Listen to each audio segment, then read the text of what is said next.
Well, Yaron, you know that I've been talking with some of the scholars of the Ayn Rand Institute about different subjects, and there is one thing that intrigues me about free will, and of course, the new research on neuroscience and biology, and this debate on how free are we really, if we are, and also evolutionary psychology, because Ayn Rand always said objectivism is all about observing reality as it is, and instead of denying it, accept it and try to make your life in a very coherent way according to what reality shows you. Sure. So if reality and these new scientific findings are showing us, something different, how can objectivism apply these new findings or reject them? And I want to start with an exercise. Maybe I can say something generally about it, and then we'll get into some of the particulars. Absolutely. So scientific knowledge is important, and we have to be able to evaluate it and see whether our ideas hold up in the face of new knowledge. But this is the challenge, particularly in the world we live in today, which I think not only is corrupt in its politics, and we share our understanding of the corruption in politics, but is also corrupt, I think, in its philosophy, and I think that affects a lot of the science. I think one has to be wary of definitive statements in the sciences today, particularly in young sciences, in new sciences. If you look at neurobiology, which is a fascinating field, and there's a lot of new information in new science there, it's not the science I'm worried about, it's the way they interpret it. Right. And the interpretation is more philosophy than it is actually science. And I am suspicious of a lot of the so-called conclusions that the philosophers of science and scientists and social thinkers are coming to based on the neurobiological evidence. And certainly that is the case, I think, with evolutionary psychology. Evolutionary psychology is very philosophical in the sense that it's dealing with philosophical concepts. It's assuming that we evolved ideas, we evolved inclinations, we evolved all kinds of things that I don't think the scientists are very clear on. For example, what is the difference between an idea, an emotion, an inclination, temperament, and all these other things that describe, human behavior in one way or the other? Can they clearly define all those things? Can they then distinctly say this is genetic and this is not? Exactly. And none of them even make the attempt. So when I read it, I go, they're not even trying to distinguish these different features. They assume ideas are just like emotions, are just like inclinations, and just like temperament. And that is clearly not true. Ideas are not something we're born with. Ideas are something you have to use your reason in order to create. When you're a baby, you don't know what a chair is. You have to create, in a sense, you have to integrate to bring about the concept of chair, right? That is something that's an achievement, right? It's something that you have to actually make an effort to do, and the more abstract concepts, the effort is greater. So this idea that you can evolve concepts is just wrong. Now, where is the evolution? Now, emotions, as I think I understand it, and I think a lot of psychology understands it, are responses, automatic responses to conclusions and thinking that we have done in the past. Well, again, thinking is not evolved, so are emotions evolved? I doubt it. I don't think they are. So then we're left with inclinations and temperament. Okay, I'm willing to accept that there's some interesting science about these things. But if it's really just that, then it's a lot less than what is being claimed today by these scientists. So I'm wary. I don't think they have a clear understanding of what it is they're even dealing with. It's a very young science. Yeah. And I think in 50 years we'll have a much better understanding of these things. So let's not take what's written in popular books about this and say it's definitive, given how weak I think their analysis is, their philosophical analysis is, and then how young the science actually is. So I think, let's gain the knowledge, but let's be careful about how we interpret it. And for example, on the issue of free will, and I know you've talked to others about free will. Free will is directly observable. When I look at this and I see a glass of water, it's irrelevant in a sense what science says, right? Yep. This is a glass, and it's, maybe it's not water, and the science tells me it's poison or something. But my senses observe something. That is the reality.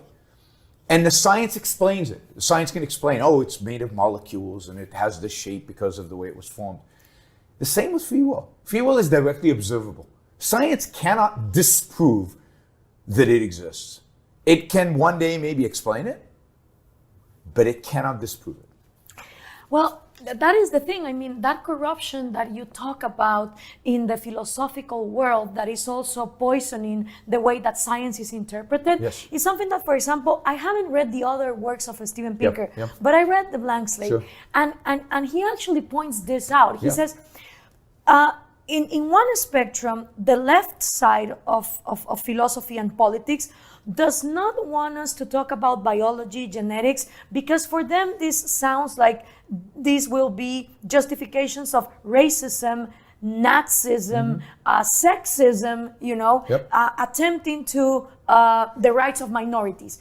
And then in the right-wing, more conservative side of the spectrum, they also don't want to learn about these new findings because it attempts against their religion. Right? So he does recognize the corruption that the philosophical world is going through.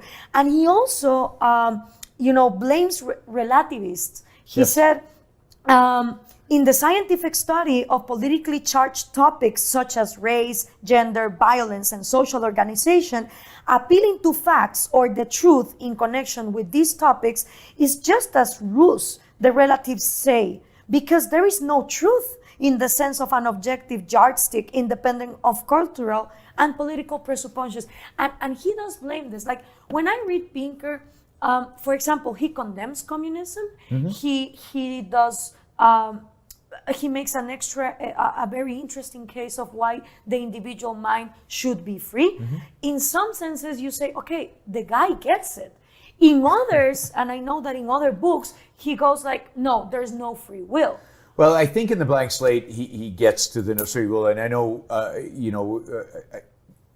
based on other people who've read it, so I don't have direct experience with it. But yes, I mean, Steven Pinker is a contradiction. He holds these contradictions. On the one hand, he's anti-communist, obviously, and he's anti kind of radical leftist views on many issues. On the other hand, he doesn't want capitalism. He wants kind of, we need to regulate capitalism, we need to control capitalism, so he's for a mixed economy. He's a centrist when it comes to politics. He wants many, many more regulations and controls than we would want. He wants redistribution of wealth. He believes redistribution of wealth is necessary and moral. He's very conventional when it comes to his morality. In many respects, it's kind of funny that he's very Christian in his morality in spite of being an atheist. He still holds the same kind of sacrificial, live for others type of moral code. And yet, he's very smart, and he gets a lot of things right. And you see among certain intellectuals of the center-left a certain understanding of the role of reason, the role of the mind, the role of individuals, the role of markets, but they're not willing to go all the way. And what really undercuts them, and this is tragic, him and Sam Harris and many others, is that they don't really believe in free will. They don't really believe that it's individuals making choices. And that kind of undercuts the whole argument, because if you don't believe in free will, why are we even having the conversation, right? Why are we trying to convince anybody? Why are we debating? And I don't think reason and rationality mean anything without free will. Reason is something you have to bring forth. You have to engage your mind with. So, because I haven't read the book, I don't want to, and he's obviously, Pinker's not here to defend himself, but it's a challenge among a lot of modern intellectuals. And I think that one of the biggest issues of the day is this issue of free will. It's interesting, Anka Gate did an interview with Dave Rubin on free will, and it's one of the best viewed videos we've ever made. And the reason is, I think this is an issue that young people are really struggling with, because there's so many modern intellectuals are saying, no, there's no free will because science can't explain it. Right. And yet, but if there's no free will, what's the point? And I know there's free will because I can see it when I introspect, that there's real angst, there's real confusion about these issues. And I think it's the foundation of all knowledge is that we have the capacity to engage our mind, to choose to think. But then something is going on, and it shouldn't be, and it should be pointed out, because, for example, you've read other books of Pinker. Sure. I've only read The Blank Slate. He starts saying this is not going to be one of those books that says that everything is genetic, because it isn't. The environment is just as important as the genes. The things children experience while they're growing up are just as important as the things that they're born with. Yeah, but they see that's the cop-out, right? That's terrible. Why is that terrible? So there are two theories in psychology. You're determined by your genes, Yeah. or you're determined by your environment. Yeah. And the real radicals, like Steven Pinker, say you're determined by both. By both, yeah. But you're still determined. The most important point about who you are and what you are is this third option, which is the choices you make, the decisions you make. But that never comes up, right? So he says both are influencing, and I'm saying, yeah, both have an influence. But the thing that really makes you who you are the choices you make, given the genes that you have, given that the environment you were born into. Right. What do you do with it?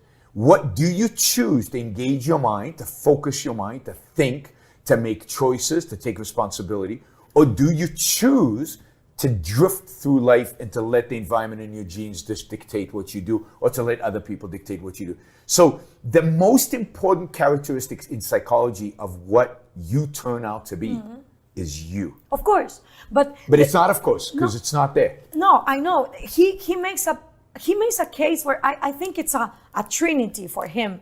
It's a little bit the environment, a little bit genetics. We still don't know how much you can actually decide. And I think that the room for confusion comes from the fact that, for instance, genetically now we know that your sexual desires and your sexual attractions are genetic. It's not that homosexuals choose to be homosexuals, is that the way they are coded in their DNA will make them more attracted to people of their same sex. So, there's an element of truth to that, Okay. but I also think we don't know a lot. Again, exactly. we're overstating the case. Exactly. There's a lot about sexual desire, even among heterosexuals, Yeah, that we course. don't understand. And a lot of it still has to do with choices that you make, both as a young person growing up and as an adult, that determine what you're attracted to sexually and what you're not attracted to sexually, even among heterosexuals. What kind of woman am I attracted to? That's not genetically programmed into me. That is a function of my ideas. And indeed, when my ideas change, the type of woman I'm attracted to changes. It really does. So it's not, this whole idea of coding is way, way overstated in my view. And the environmental impact is way, way overstated. I know it from personal experience because my environment, really, I grew up in a place that taught you collectivism. It was given to you with your mother's milk. It was in the songs. It was in the stories. It was in the school books. It was everywhere. The whole environment was collectivistic, tribalistic, driving you. And I bought it. When I was 14, 15, 16, I was 100%. I was just waiting for the grenade so I could jump and sacrifice my life for the sake of the collective, right? For my tribe, the Jewish tribe as it happens to be. And I believed it, and it was emotionally, it was completely integrated into who I was. And then I read Atlas Shrugged. Yeah. And I said, oh my God, this is nonsense. This is wrong. My life is mine. And it took me a long time to disentangle all that collectivism out of my soul, out of my emotions, out of everything. But, maybe it took 3 years, 4 years, 5 years. But at some point, none of that collectivistic stuff meant anything to me. All those emotions were gone. I used to get tears in my eyes when the Israeli flag would go up. I don't anymore, right? So you can change your emotions, your inclinations, all these things that if you read some of these books, you would think is just programmed into us. Okay. When you change your ideas, these things change. And I think that's true of sexual attraction. I think it's true of a lot of things. Now, certainly some stuff is coded into us, no question. But what is it? How impactful is it that science is still in its infancy, and unfortunately, people like Steven Pinker and others overstate the case, and it's a great story. They tell great stories about it, and it gets them a lot of attention, and good for them. They're doing it, but I don't think it's science. I think it's too early to say. And what they discount, and they discount dramatically, is choice, ideas. Right. I mean, ideas change you emotionally. they change what you value and what you don't value. Yeah, I mean, I know that, I'm sure you know that. You went through changes in how you viewed the world, and that changes partially who you're attracted to sexually. Yeah, of course. That I agree. Maybe not in the sense of passing from heterosexual to gay. Yeah, I think that's right. But what you value in people, yes. and like how they are, how they behave. That's huge. Yeah, of course it is. But the thing is, I think it's so hard to make this case because now people are like, wait a minute, maybe I just don't inherit the color of my eyes from my parents. What if I am inheriting other things? Not only bad things, but also talents, because there is no way of defining what is genetic from what, because this is a very young science, as you say. There is room for a lot of confusion. But what is absolutely clear and really important is your ideas are not inherited. Of course. Your moral character is not inherited. Yes. The values and virtues that you have are not inherited. And at the end, because we can see emotions change with ideas, your emotions are not. If we can agree on that. Of course, I agree with that. Then that makes all the difference, because now it's still your. See, if we buy into determinism, and I know a lot of people, and there's a lot of people in the free market world who are trying to integrate evolutionary psychology in ways that I think are very harmful. If we agree that there's no free will, then there's no moral responsibility. Then it doesn't really matter what political system we live under in the end of the day, because we're just determined to live under whatever political system we're determined to live under. So it's really important that people know that they have moral agency, that they decide their values and virtues, that they decide the direction of their life, and they are responsible for the choices that they make in their own lives, and therefore they're responsible for the political system that they have, and that the politician is responsible for the political system they have. We can't let anybody off the hook because they had bad genes or because they had a bad environment. That's no excuse at the end of the day. You have to make decisions and choices for yourself, and that's what's so crucial. But I think that these things should continue to be studied. Absolutely. I don't think that the left should ban it for the reasons, or the conservative right reject it, because I think this is part of knowing yourself, like Socrates said. I mean, for example, now you have the opportunity of knowing your ancestry. You can take a sample of your DNA. And in my case, I think that this is a great solution against racism. Because if everyone in the planet would take their DNA test to find out that we are all a genetic blender, exactly, then the points for nationalism or racism would just tear down. Right? I mean, if you apply the right philosophy. Yes, I wish I was benevolent, optimistic as you are. Because I think the roots of collectivism and tribalism are much deeper than just the DNA. But yes, I agree with you. We're ultimately all mutts, and it would be good for people to know that. And it'd be good for them to get that. But I think that they then find a different tribe. They identify based on another thing, because that urge to be tribal is ideological, it's intellectual, it's ideas again. And it's lazy. You demonstrate it in human terms in your novel Atlas Shrugged. And let me start by quoting from a review of this novel Atlas Shrugged that appeared in Newsweek. It said that you are out to destroy almost every edifice in the contemporary American way of life, our Judeo-Christian religion, our modified government-regulated capitalism, our rule by the majority will. Other reviews have said that you scorn churches and the concept of God. Are these accurate criticisms? Yes, I agree with the facts, but not the estimate of this criticism.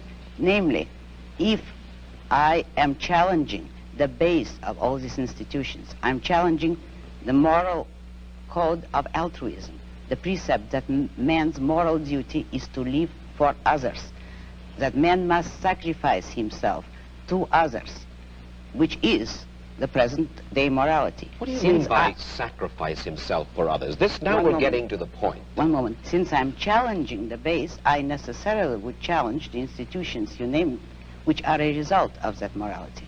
All right. And now what is self-sacrifice? Yes, what is self-sacrifice? You say that you do not like the altruism by which we live. You like a certain kind of Ayn Randist selfishness. I would say that I don't like is too weak a word. I consider it evil. And self-sacrifice is the precept that man needs to serve others in order to justify his existence, that his moral duty is to serve others. That is what most people believe today. Well, yes, we're taught to feel concerned for our fellow man, to feel responsible for his welfare, to feel that we are, as religious people might put it, children under God and responsible one for the other. Now, why do you rebel? What's wrong with this philosophy? But that is what, in fact, makes man a sacrificial animal. That man must work for others, concern himself with others, or be responsible for them. That is the role of a sacrificial object. I say that man is entitled to his own happiness and that he must achieve it himself, but that he cannot demand that others give up their lives to make him happy. And nor should he wish to sacrifice himself for the happiness of others. I hold that man should have self-esteem. Using the super chat, and I noticed yesterday when I appealed for support for the show, many of you stepped forward and actually supported the show for the first time. So I'll do it again. Maybe we'll get some more today. If you like what you're hearing, if you appreciate what I'm doing, then I appreciate your support.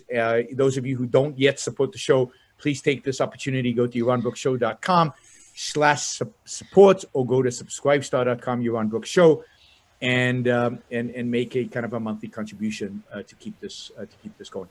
I'm not sure when the next